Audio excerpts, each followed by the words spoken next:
এবং সন্ত্রাস মুক্ত এবং ছিনতাই মুক্ত ডাকাত মুক্ত সুন্দর একটি সমাবেশের বিক্ষোভ মিছিলের আয়োজন করা হয়েছে।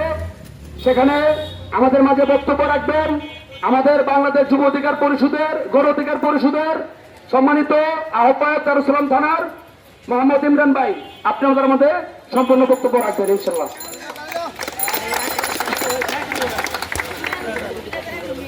আসসালামু আলাইকুম।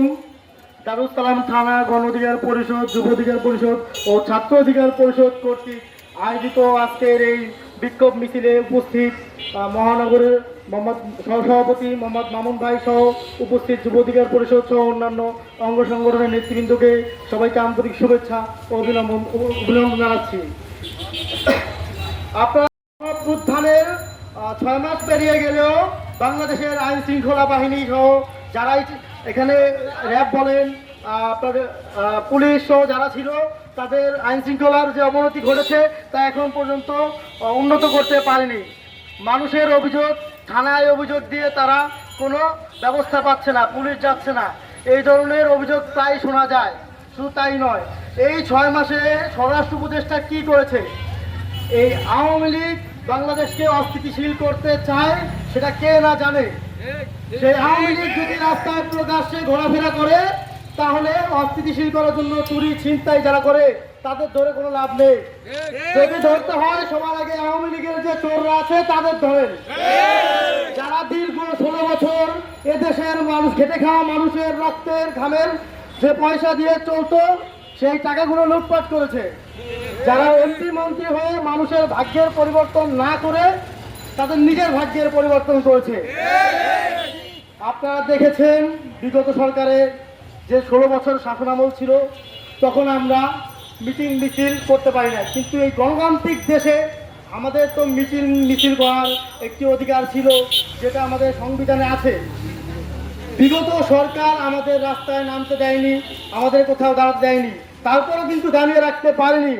আমরা তরুণ ছাত্র সমাজ এই বৈষম্য বিরোধী ছাত্র আন্দোলন সহ গণ অধিকার পরিষদ, বিএনপি, জামাত সহ বামপন্থী, ডানপন্থী অন্যান্য প্রায় 54টির অধিক রাজনৈতিক দল যুগপৎ আন্দোলন করেছে দীর্ঘদিন।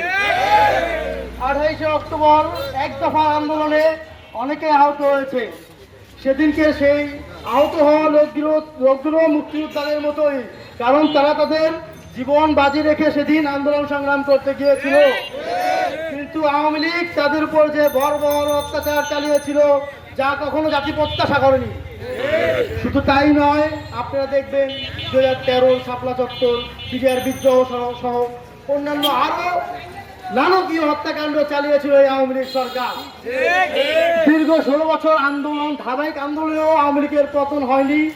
কিন্তু এই 24-এ এসে তারুণ্য নির্ভর রাজনৈতিক দল গণ অধিকার পরিষদ এবং তাদের যে বর্তমান সময় তাদের থেকে কিছু চলে যাওয়া প্ল্যাটফর্ম, আপনার ছাত্র শক্তির মাধ্যমে একটি প্ল্যাটফর্ম গঠিত হয়েছিল বৈষম্য বিরোধী ছাত্র আন্দোলন। সেই ছাত্র আন্দোলনের প্ল্যাটফর্মে আমরা সমগ্র রাজনৈতিক দল যারা গণতান্ত্রিক আমি রাজনৈতিক দল ছিলাম তারা অংশগ্রহণ করেছি এবং যার সুফল আমরা 5ই আগস্ট শেখ হাসিনাকে বিতাড়িত করার মাধ্যমে পেয়েছি। একটি নতুন বাংলাদেশ পেয়েছি, যে বাংলাদেশে আমাদের আকাঙ্ক্ষা ছিল এই বাংলাদেশে স্বাধীনতার এই 54 বছরে যে রাজনৈতিক দলগুলো যা করতে পারেনি, আমরা এখন ঐক্যমতের ভিত্তিতে সকল রাজনৈতিক দল মিলে একটি সুন্দর বাংলাদেশ বিনির্মাণ করব। কিন্তু এই বাংলাদেশ বিনির্মাণ করতে গিয়ে দেখা যাচ্ছে যে কেয়ারটেকার গভর্নমেন্ট অর্থাৎ অন্তর্বর্তীকালীন সরকার আমরা গঠিত করেছিলাম, যা আমাদের এই 5ই আগস্ট গণ অভ্যুত্থানের ফসল, এই অন্তর্বর্তীকালীন সরকার 6 মাসেও তাদের যে কাজগুলো করা দরকার ছিল সম্পূর্ণ করতে পারেনি, যার জন্য এই স্বাধীনতার 6 মাস পরও আজকে থানার সামনে আমাদের দাঁড়াতে হচ্ছে।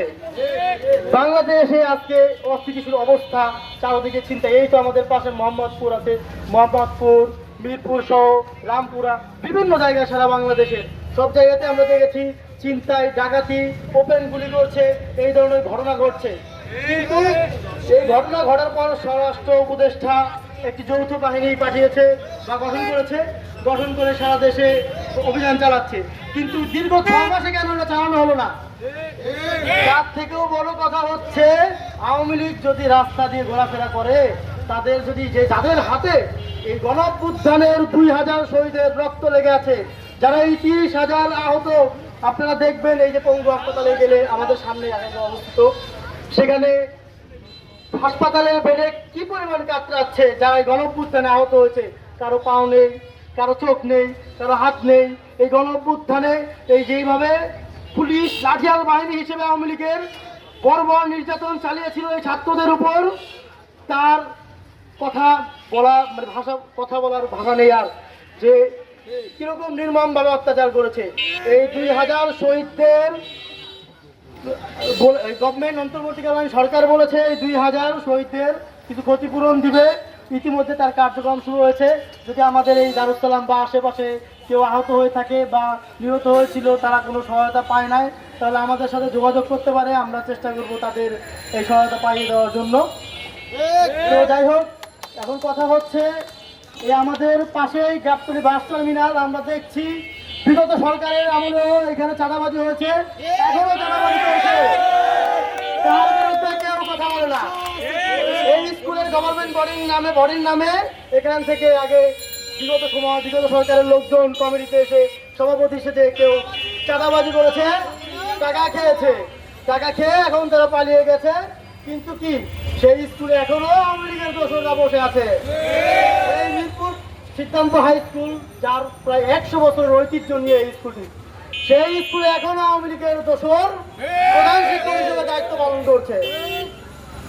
বিগত সরকারের আমল এসে এই মাইনুল নিখিল যে যুবলীগের সাধারণ সম্পাদক ছিলেন, এই ঢাকা 14 আসনের সর্বশেষ বিনা ভোটের এমপি ছিল, তার সাথে হাত মিলিয়ে এই স্কুলকে একটি আওয়ামী লীগের অস্থায়ী কার্যালয় করে তুলেছিল।